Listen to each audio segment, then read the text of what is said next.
Hi friends, chicken curry అండి. ఇడ్లీకి దోశకి super ఉంటుందండి టేస్ట్. ఒకసారి మీరు కూడా ట్రై చేయండి. ఇలా ట్రై చేశారంటే చాలా బాగుంటుందండి. దానికి చికెన్ నీట్గా వాష్ చేసుకుని అందులోనే పట్టా, లవంగము, పసుపు, ఉప్పు, కొద్దిగా వాటర్ వేసి కొద్దిసేపు ఉడకనిచ్చి పక్కకు పెట్టుకోవాలండి. అదే బాండిల్లో 2 టేబుల్ స్పూన్ల ఆయిల్ వేసి అందులోనే కొద్దిగా వేసి ఉడివేగిన తర్వాత సన్నగా తరిగి పెట్టుకుని ఉల్లిపాయలు, కరివేపాకు వేసి బాగా ఫ్రై చేసుకోవాలండి. అలా ఫ్రై అయిన తర్వాత సన్నగా తరిగి పెట్టుకున్న టమోటాలు, అల్లం వెల్లుల్లి పేస్ట్ వేసి బాగా కలుపుకోవాలి.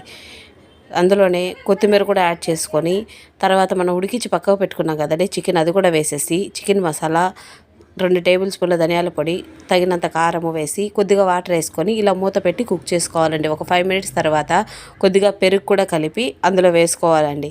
ఇలా పెరుగు వేయడంతో టేస్ట్ బాగుంటుందండి. ఒక 2 మినిట్స్ ఉడకనిచ్చి దించేస్తే సరిపోతుందండి. ఎంతో టేస్టీగా చికెన్ కర్రీ రెడీ అయిపోయిందండి.